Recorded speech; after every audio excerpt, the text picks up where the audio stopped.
Morning, As you Lily. heard, I spoke about those home prices and consumer confidence doing much better. And since we last spoke, we've had so much economic data that perhaps is showing that, or giving enough support that an economic recovery is well underway. Would you agree with that? Probably yes. You're probably back into a normal space as far as markets are concerned. So you're no longer in this place where there's been deep fear, or you're not really in a situation where there's any euphoria in the market either. People are appraising the market, and people are continuing to do so and continue to buy stock as there's good news, and obviously sell stock if there's not such great news on the horizon. But on average, I mean, markets are gaining far more than what they're losing. And I mean, on average, if you look at all the economic data that's coming through, it's predominantly far better than what most people are expecting, or alternatively are at, we don't have just more and more negative news. We've got more and more positive news coming from economies, and I mean that's good news for the world as a whole. Consumer confidence, I think, is very key right now, because if the US consumer is on the path to recovery, then analysts say that we're more than halfway to a proper sustainable recovery. Consumer confidence is currently at 54.1, and that's from 47.4 the previous month. Is it up to the consumer at this stage? And I think even more important in the American economy than consumer confidence is the ability for them to start spending. And quite frankly, nobody cares what they're going to start spending on, as long as they start spending again. America, for the most part, is a consumer-driven economy. It's an economy which relies on the consumer to spend in order to drive GDP. And obviously those are structural type stuff that they're looking at the moment, and seeing at how they could potentially change that going forward.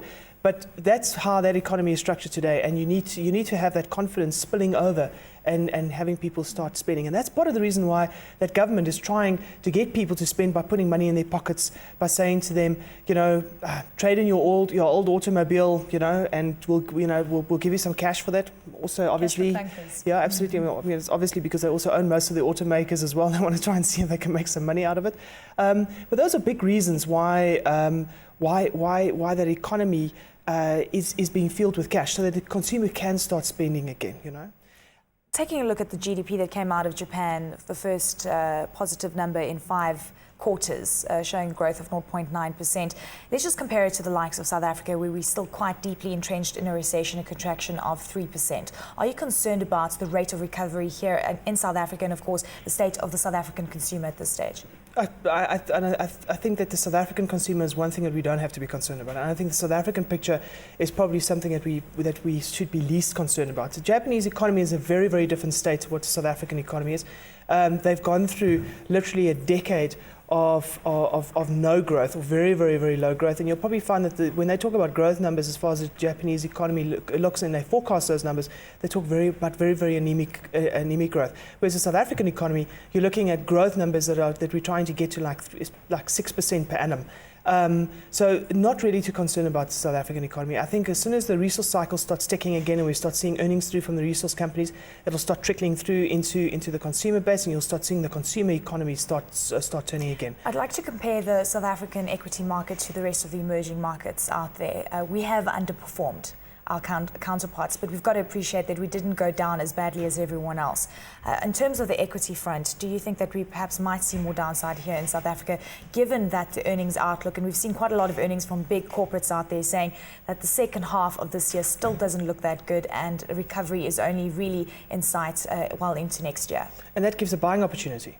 Because at some point somebody will say, you know what, maybe I'm not happy paying this price for XYZ company, maybe it should be 10% less. And that becomes another great buying opportunity. Because you see, if you look at the market today, the market is fairly appraised, the market is cheap at these levels. But they've priced in all these negative earnings at this stage. Many say that what we're going to be seeing on the earnings front isn't really what the equity markets are reflecting right now, and we could be setting ourselves up for some disappointments. But look at the dividend yield that you're getting on the market at the moment. Surely that's a good dividend yield.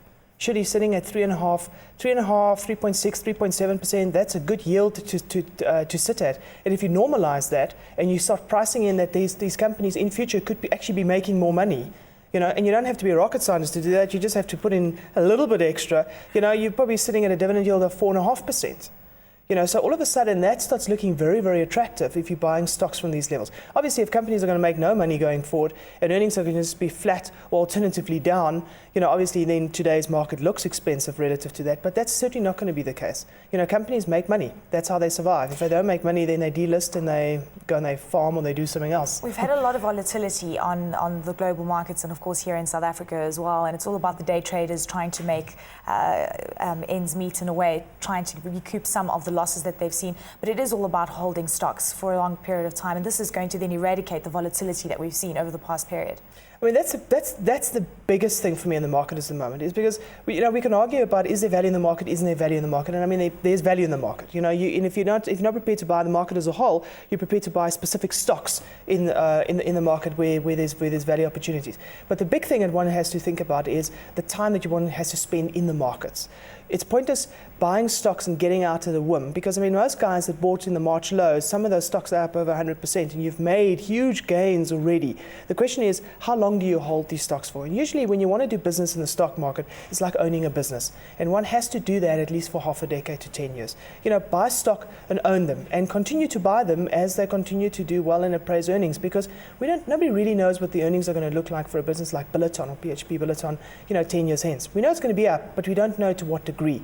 And that's why owning those businesses appraises those businesses, and you continue to ride the curve as they continue to make more money in an ever-expanding global type environment. And that takes the shocks out of the system. So regardless if the market's down 10% tomorrow or not, it gives you the opportunity to own these businesses, and it takes that volatility out of the market, which you're quite correct.